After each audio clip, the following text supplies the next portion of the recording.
okusanyusa abantu kutaba boda kuba nti no basobola okuteekako abantu pozi nate nsaba abantu abaana ba boda n'abasaabaze masiki tebazeerabira kubanga kimu ku byasanyusiza abantu okusinga ekintu ekirala kyonna negatife ate tukitunulira mu ngeri ya njawulo batutadde ennaku 42 ziweddeko ebintu bizibu abantu bye bali bagenda okusanga twabibabuulira abantu babaggala tebategese amabanja ga renti amabanja g'ebintu byabwe tubadde mu muggalo tubadde tulwanagana ne damage ku container zebali mu kukyajinga ezengoye zebali mu kukyajinga mu kilo tuvudde mu lockdown ngera ekyo tekinaba kukyuka era bakomyewo nga container yasasulanga milioni 17,15 eri ku 3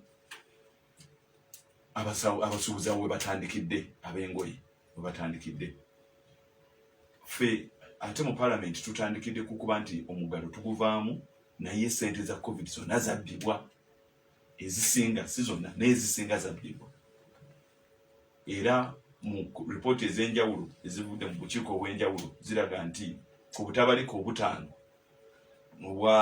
obwabaweebwa kumpi butaano obwabaweebwa okulwanisa ekirwadde kino kumpi obuwumbi nga 3 tebulabikako n'obumu bwe balaga nti nno ddala ebintu babigula tebinnatuuka ne pick-up ezatuuse ate zeetaaga omusolo kwegamba nekirabika nti no mu budde bonna bwe tubadde mu budde bw'omuggalo abantu bano tebalina kye bayize tutunuulidde okuba nti abantu abaana baffe ebigezo byakomyewo ntwala omukisa guno okwebaza muganda wange gwe bayita Andrew Kasujja muvubuka muto teacher wa primary gwe natumye ambuulira abaana baffe aba primary bakola batya mu Kyannamukaaka era yandeetedde ripooti gye nja okuyitiramu emaaso awo ng'abaana kumpi 10 n'okusoba mu 65 be batudde P7 naye tulina essomero limu erya primary mu Kyesiiga liri lwaggulwe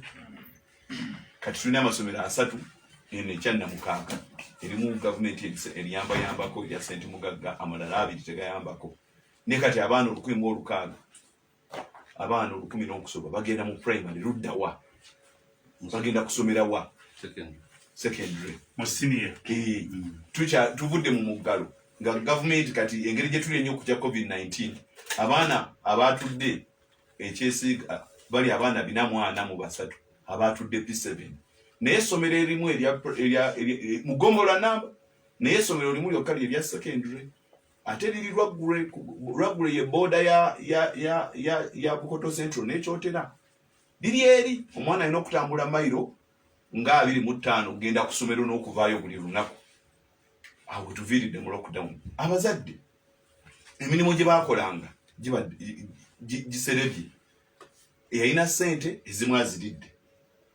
abasobola okusimba abamu tebalina bigimusa twasuubira nti mu budde buno twandibadde twetegeka nti abantu baweebwa ensigo gundi we zijjira enkuba wejjira basimbe nti lockdown ejja weetuukira waleme kubeerawo bbula lya mmere ekyo gavumenti tekikoze kyekoze ate esaze budget ya agriculture by 40%.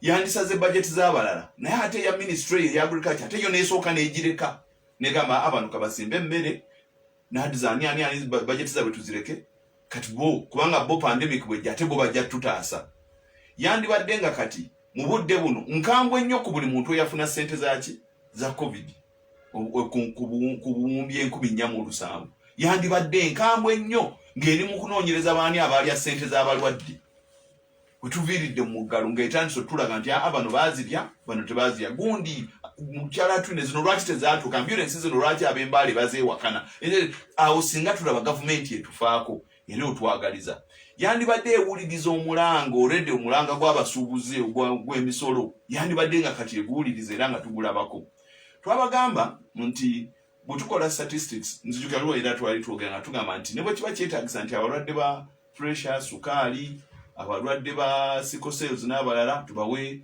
masiki nga ziri mu square bo tubeere nga tetubasemberera era nga tuba isolatinga ffe ng'abantu naye abavubuka batuwe statistics bameka abafudde obulwadde buno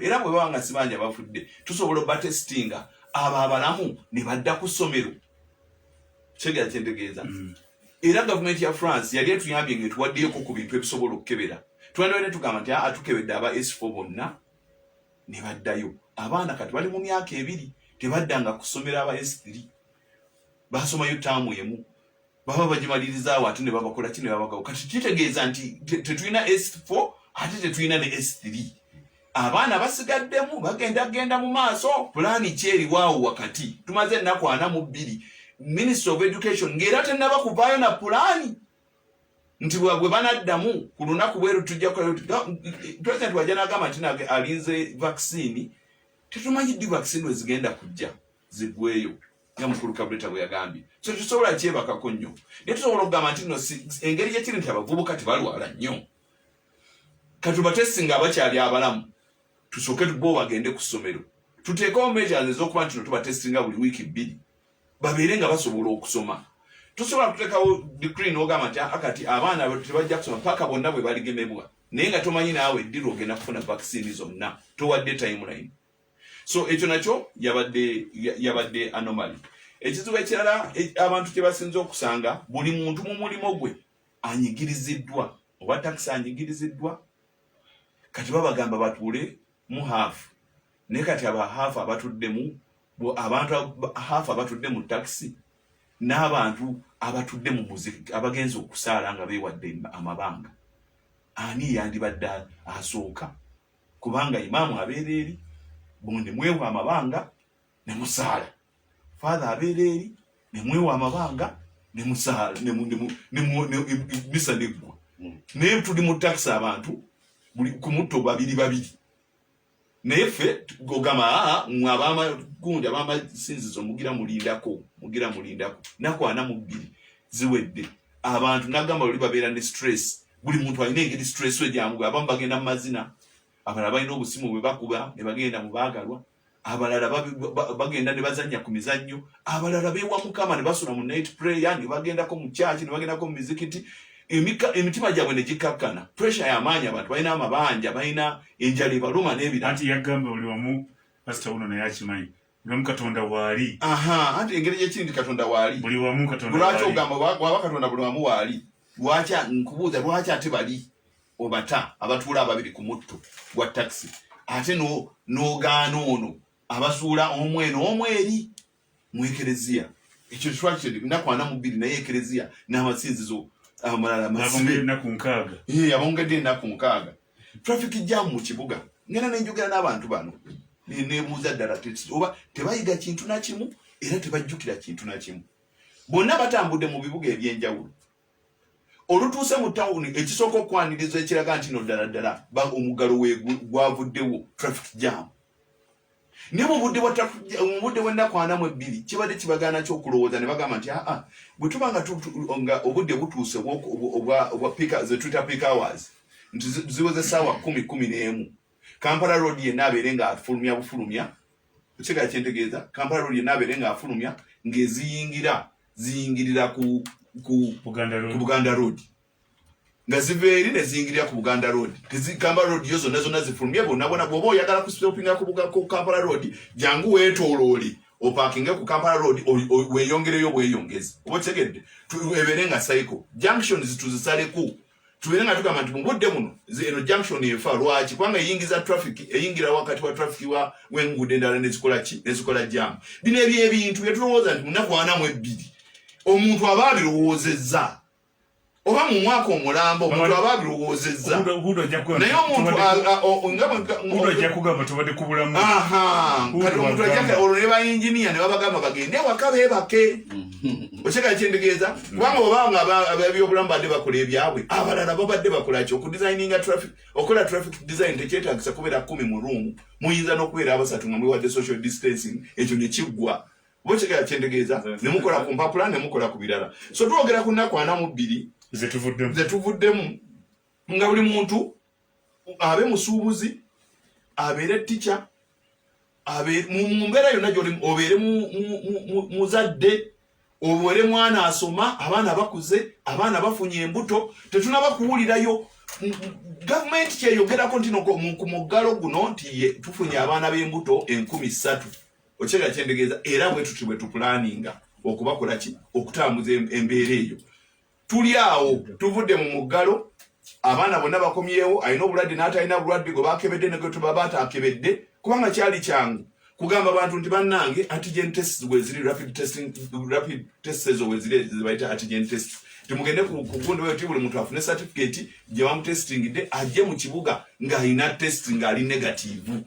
Nabadde ngenda wano mu bikujjuko bya Kabaka. Kyega kyentegeeza nayimiridde e Masaka ku ddwaliro.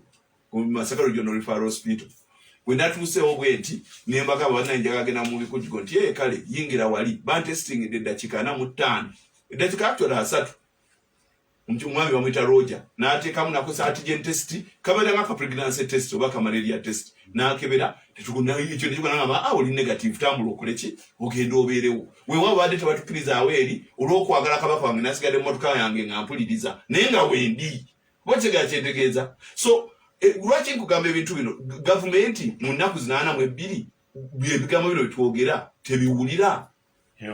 Odwajja kuddamu ku lwa gavumenti aba mu constituency ya Tibuhaburwa. Eddakiika ziri 2 ezakayita ku ssaawa 2 ez'akamuzi ka leero akatwegattako. Tulina pastors mu kwa President Joseph Kabuleta, tulina RCC wa Kampala Mwami Hudu Hussein, tulina n'omubaka Mwanga Kivumbi, omubaka Samara yatadde omuzindaalo okuwasiza Mwanga Kivumbi. Okusookera ddala njozaayo za Mwami Kabuleta okwewaayo yeesoolayo n'agenda mu lwokaano. Ekigambo si kingi, bangi balina obusobozi obw'enjawulo naye abatunda ku lusozi ne bagala n'aluwalampa tibaba bangi. Buli omu agalaga nti wanyowaawo ebyo sijja bikola ki bisobola. N'olwekyo omuntu avaayo n'agezaako musajja talumbiko oyo si mwangu. Musajja avaayo n'avuganya omusisinkano omusikako mukono n'enkola yakke. N'olwekyo kulikayo mu lwokaano kubanga ebimu lwakwa politics waffe agenza akyuka. Natunulira nnyo ngyasoma ebyenfuna nayagala nnyo manifesto ye nagisoma nnyo era nnyinza omubuulira bingi byawandiika. Yalina endowooza nnyingi nnyo ku byenfuna naye politics waffe wano engeri gyabeera mu tiya gaasi tetuba mu katale ka birowoozo kubanga ekimu eggwanga we limulisiza mu birowoozo kyekiseera ky'okwesimbawo. Omuzungu yagamba yali mu China nti democracy is like a garden of roses. Democracy banga ebimuli bya rose byonna obireka ne bimulisa ne bitinta. Ayagala ekya red n'ayagala ekya yellow n'atwala. Naye wano biba bitandika okumulisa ng'ofuuyira tufodi bano nga bafuuyira tufodi nga bikala tugenda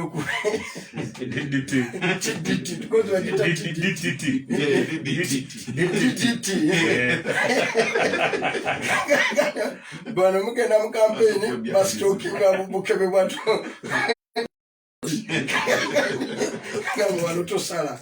Kati n'abandi badde baleeta ebirowoozo nga Kabuleta bubuuza abantu Kabuleta ayogera ku nsonga kyabamanyisi bangi kubanga bano bakafuuyira DDT batambulanga ne bukaani nga bujjudde buli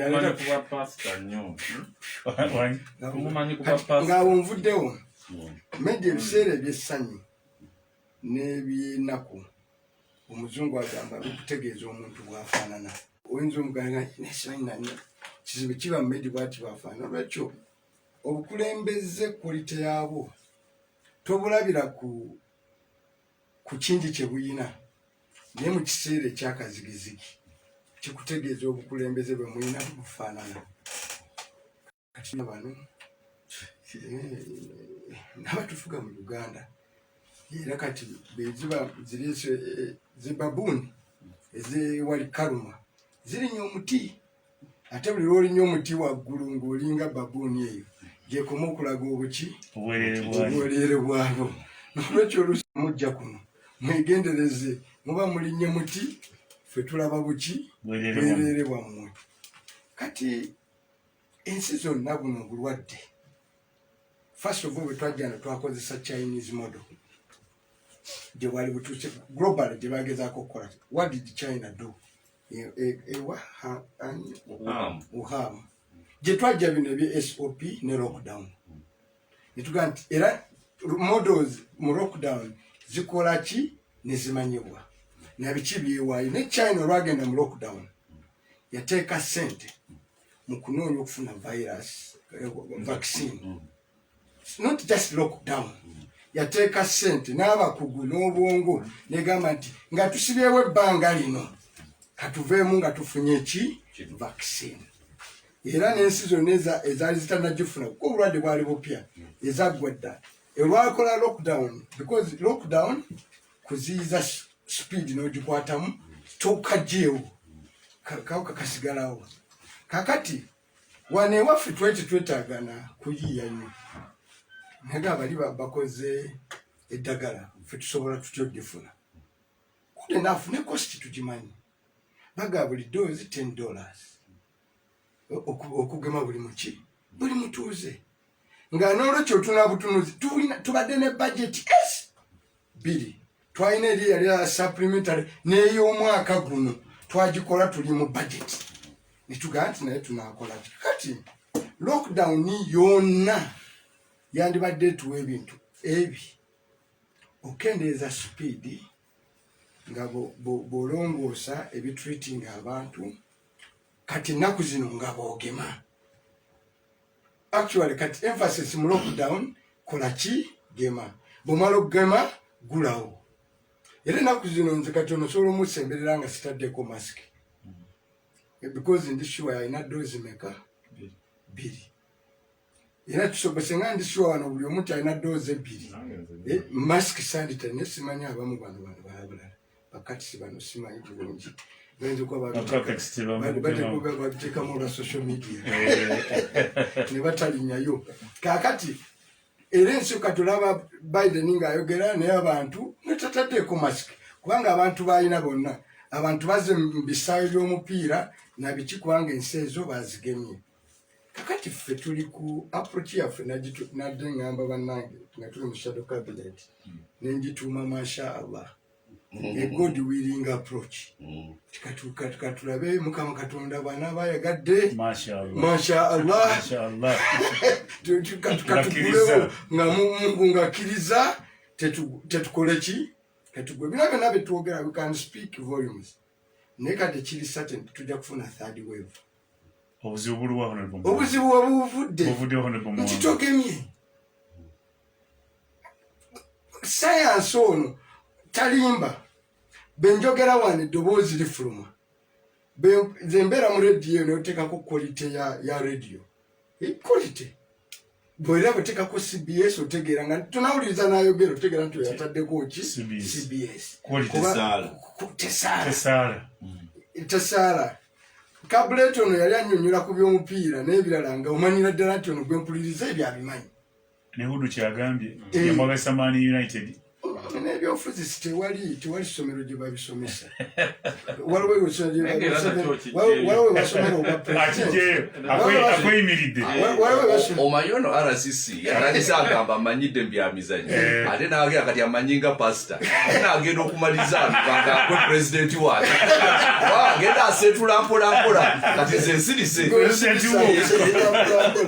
kati buli omu ainako gye yatandikira naffe ffena tuna media aliwano yatandikira mu Katemba kati siye speaker wa wano kati ngonga nti gwe medi nkumanyi mu theatre kuga akasobeza Museveni yasomawo atufuze gino emyaka ate lwaki yalina diguri meka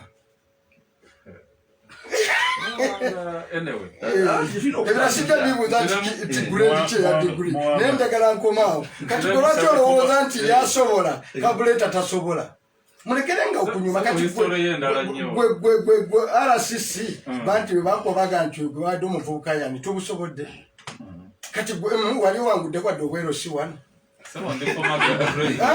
biveeko biri ebyabaana ngamba ebyabakulu wali esimba nkuwadde ku bwerosi kati ola byakugamba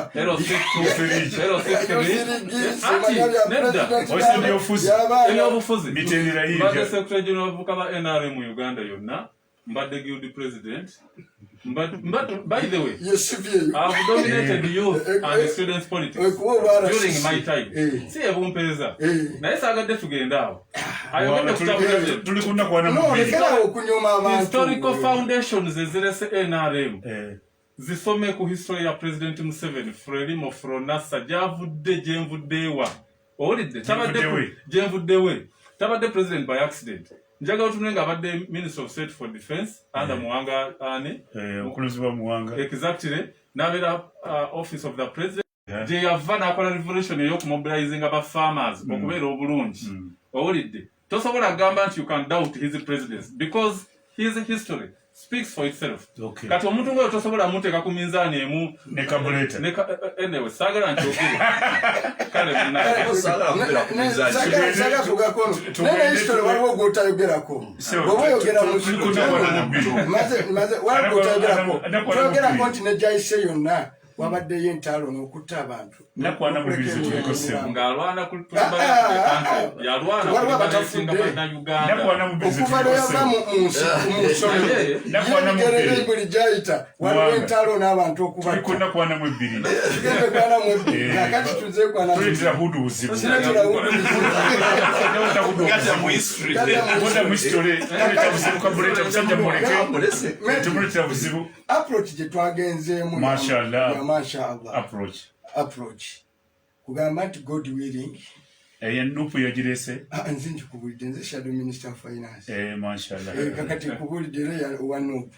Eyo Mashallah. Approach. Tutawana kutawana. Era buli omu bw'akola bw'osituka n'oveewo ng'oga Mashallah.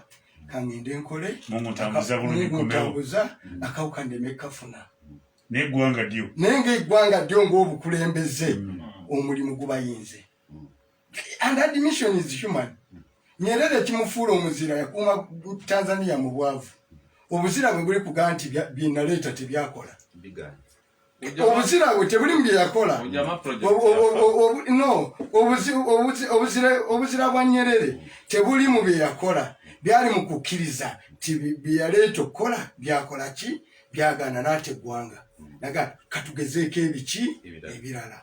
Tanzania jjo wano ng'evudde ku Magufuli yavuddeyo n'approach yavuddeyo n'enkola egenda okugema abantu neerambika bulungi mu wiiki ki bagenda kugema abantu ki era zijjaddi no nkubulidde ye tebadde tebibadde namu naye yavuddeyo neewa bannayuganda kibooba olina emyaka bwe giti suubira mu bbanga lino ogenda kufuna ki empisa oyo gwabe kite mu bbanga lino naye muyinza ntutukumira mu Mashallah myaka ebiri Mashallah vaccine nga zijje Mashallah bweligere Mashallah ne mutu batuwaddeyo Mashallah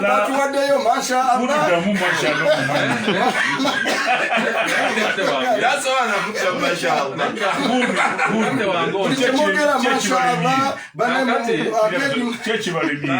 akedi muzigulewo Mashallah abantu bekumbe mukadde wange honorable Muwanga Kivumbi kiganyiza gavumenti yo era Mashallah engeri gy'agyogeramu alabika abomerwa nnyo omupira awo ow'olumbo owa Mawuledi kubanga n'olulimi aluzitoya bulungi Mashallah ng'awulira wali obuwali era honorable ekyo ky'obuwali si kye kituleese wano ekituleese wano nsonga ya covid obuzibu buvudde wa ekyekiwalemesezza Muwanga byayogera obuzibu gye buvudde nti tudiiringa n'ekirwadde kye tutadiiringangako nakyo in the history of ng'ogyeko fulu eyaliwo eyatta aba French in the history of the world tetubeerangako na covid-19 owulidde we are dealing with n'ekintu tukwataga n'ekintu ekipya kakati ne vaccines zennyini okuzifuna lutalo President yalina wano World Health Summit emunyonyo nga abazungu batuddawo n'abagamba tetwagala muntu we byabwereere twagala era n'abalangira hypocrisy enkolagana abamu baagala tukolagana enkwe sijja kwagala byammwe exactly n'abagamba sente tuzirina mutuwe vaccines sente parliament goza honorable Muwanga Kivumbi parliament yayisa sente eza vaccine sente weziri naye tunoonya kubanga ne bwogamba kakati tulina kano ka covid-19 akazze naye ne bwogamba nti kawe bannayuganda bonna doctor yalina capacity egenda okakola konna kati ensi yonna enoonya vaccines kati gwe bw'ovaayo n'ogamba nti Tanzania yalese plan ng'ate bwe twagenda mu muggalo ogusooka nga 18 omwezi ogwokusatu last year president ne minister of health yafulumya plan negamba tusooka n'abasawo tuddeko abasomesa tuddeko frontliners eyo approach Tanzania gyetandiise kati mukadde waffe ono gy'alaga nti nzibu nnyo era ffe tetukikolanga ng'ate kye twasookerako frontliners mu Uganda. Sululu yagambye abantu kambageme yakatandika yagambye kambageme abantu naye ate Suluhu olowooza yakikopye kwani era yasoose kukyala wano era president namuwagadde nakitambulirako okitegeera naye kamalirize ono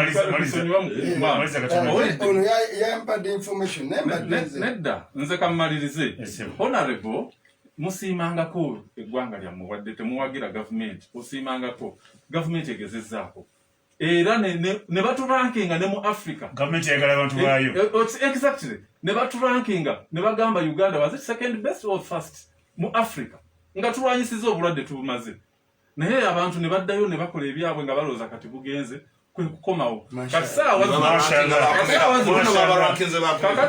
zino baagala gamba ntizaako wadde naye nga gavumenti ekyali komite era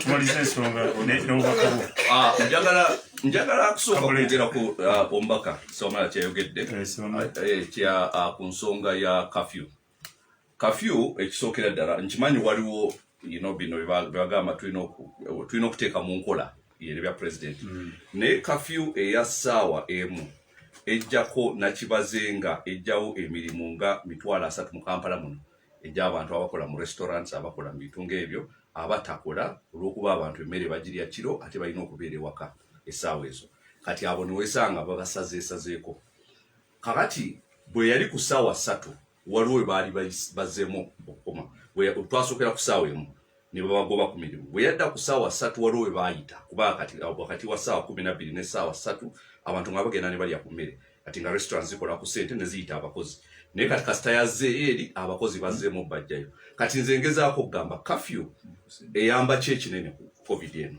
kale tumanyi waliwo enforcement naye at least ssaawa 3 Kenya bali ku ssaawa 4 Rwanda amasomero gaguddewo Tanzania tebalina tebali bagaddewo n'omulundi n'ogumu kati njagamba lwaki Uganda tuli ku kafyu ya ssaawa emu kuba kati nabadde nsoma ababaasi abagenda mu bitundu nga ggulu nga kuva ku makya bakoma kutika ssaawa 8 ez'emisana nga bamanyize essaawa ze babaze okutuuka gye balaga naye nga mu ssaawa ezo buli kampani bagiwaayo essaawa emu yaga gwe ssaawa 2 paka ssaawa 3 tika bonooba ofunyeeyo bebo ssaawa 3 omulala gyatikke kati nga abasajja bagamba tudimya baasi ng'erimu bantu 10 ne tugivuga paka Kitugumu owulidde kubanga olw'ensonga ya kafyu naye ne bagamba singa kafyu abadde ayongeddeyo baaliyongeddeyo paka ssaawa 10 awo ne basobola okufuna ku bantu so ezo hours 2 ziba nnene nnyo mu kintu ekiyitibwa economy kati omukulembeze w'eggwanga kale yataddeko ebimu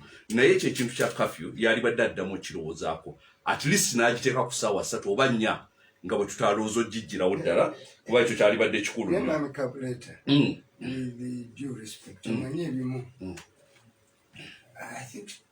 to underestimate magnitude ya bulwadde bwa COVID. No. No. Me, I want to respectfully disagree. Yes. Curfew. Essentially, eri ku bintu bibiri. One, olw'okuba abantu bali mu lockdown bagaddewo bw'osembeza ekiro ennyo nga abantu beetaaya naddala ebidduka n'ebirala abantu ababbi bajja kwetaaya. Ekyokubiri, other activities zetwengagingamu abantu ezisobola okutuviira ffenna zetumanyi obulungi nti mu darkness tulina bingi byetukola. For example, mbeere direct abantu bangi balaba kubagalana baabwe kiro. Okay, for various reasons when ewaffe dating is a night early night affair. Everywhere is early night affair. And dating is a big spreader of virus of COVID. Ina mukwano gwange gwe banyumiza gwe sijja kwogera. yali musajja mugagga wamungu yamuyita yalina amakaage naye nga alina ne haki ey'okubiri yagula ne sirinda 5 n'aziteeka ati nze birulunkwata wano n'agula ne sirinda 5 n'akola buli kimu bamugamba nti girlfriend yafunye ki covid te bamugamba mulwadde n'atuukayo n'amulabako n'amuwahaaga bwedda yawona. These are real examples. This is a real example, life example. And very rich, very prosperous young man. Some policies to Ziwagire. No, let me give you an example. Today, but Nagenze to addressing a security district. A Chintuteyochi. A wafe bitambara twafuna high incidence of COVID. Olwokuba tutula abasiraamu mu biki. By this week nga bakagulawo nabadde nfunye invitations nyingi ezigati gundi alina edduwa nga kiri mu interest y'abantu baffe ogenda tugambe security nga teba nga security twatudde nayo netukkiriza nga tulina interest ogamba security nti no covid akyakola ki akyaliwo temukkiriza functions zino zitali kuza kufiirwa na za birala olw'ensonga abantu baffe abafudde bangi nnyo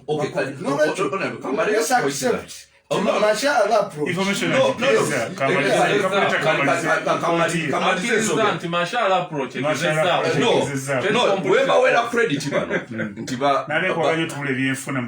yenze tunulya byanfuma because curfew eya ssaawa emu kitegeeza nti abantu bakoma okukola ssaawa nga 10 kati olunaku oba olusazeeko n'abakola olw'okuba buli omu abalooza kutuuka wakasaawemu kati waliwo abamaliriza 9 8 ababeera mu bitundu ebyewala n'amaliriza 8 kati economy oba ogisazeewo kati mba ngezaako okutunulya advantages za curfew eya ssaawemu n'okuzigeraageranya n'essaawa 3 naye ndaba nti kyetufiirwa mu curfew y'essaawa emu kinene nnyo okusinga ku kyetufuna so n'olw'ensonga eyo nze mba ndaba nti at least bagyongereyo ssaawa 3 nga bwe tukyalowooza ebirala okwo kwe kusalawo kwa of course honorable disagree nze ekyo nkikkiriza bulungi nnyo ate naye kyeyatulina okutegeera nti ono agambye nti bwe mbadde njogera ku top 10 killers agambye nti covid is a pandemic tetambula nga musujja yeetaaga vector naye tulina okutegeera n'ekirala nti covid mu bantu abali wansi worldwide nkuwa statistics eziri worldwide ezo zensobola okuverifyinga abantu abali wansi w'emyaka 7 abawona bali 9 n'obutundutundu 5 ku 10 so tulina okutegeera newankubadde nti butambula nnyo butta abantu balubatu kuba bufuna agogo mazima ezo statistics osobola ogenda ku worldometer n'ozicheckinga international website ekolagana ne statistics so ezo zosi zakuwakanira so n'olw'ensonga eyo tukimanyi nti bantu banja bajja obufuna nabufuna onagambye yabufuna naye twawona owulidde kakati naye nga tulina okubeerawo nga tukyali balamu because waliwo ebintu ebimu ebigenda okutta abantu olw'enjala olw'obutakola n'ebintu ebiringa ebyo tuttire eddala economy tube nga tetukyasobola kuddira ddala completely point of no return tutuuse bwe tutasobola kudda eggwanga nga ligootaanye olwa covid so tulina okubalansinga ebintu bino newankubadde nga tumanyi obulwadde bw'amaanyi tulina okutegeera nti ate n'ebirala ebitawanya abantu by'amaanyi nekira tulina okutunuulira nti lockdown zino zireetera abantu okufa abataalifudde obulwadde obulala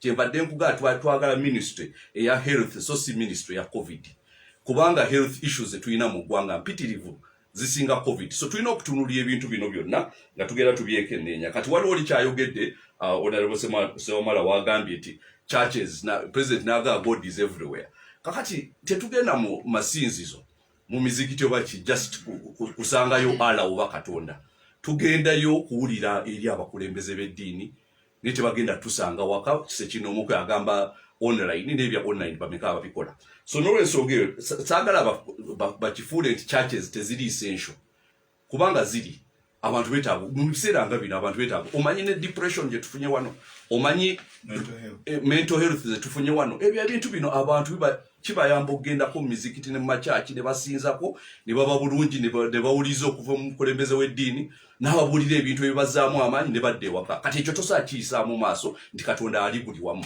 tebagenda kuwulira abamu kuva eri katonda naye bagenda kuwulira okuva eri pastor okuva eri father okuva eri sheikh so ekyo nakyo kintu kikulu mashallah ye approach kati aliyo yagambye because nature sirimu kyebagambye nti abantu baagala kiro sirimu twali mu biseera kankubulire twali mu biseera nga tulina sijja giyita pandemic naye kale kanjiyita epidemic eya sirimu mu mid-90s we natandika okuvubukira nga omubiri gwo gukutuma okenda okukola ebintu ebirala naye nga olaba emirambo egivaayo naye tewali tebaggalawo loogi tebaggalawo kintu kyonna naye ne batukuutira mwegendereza obulwadde actually ne president yennyini n'afuna awaadi mpitirivu olw'okulwanyisa sirimu naye teyalwanyisa sirimu ngaggalawo loogi yagamba abantu mwegendereze kati netwegendereza no kati leera kamalirize kuni twatuuka nkankubulire ng'olina okwekuuma naye nga of course oli muvubuka waliwo byoyagala okukola naye ng'omanyi waliwo obulwadde so abantu tulina okubalekera mizani yemu eya covid no kyeŋŋamba mizani si yemu olw'ensonga nti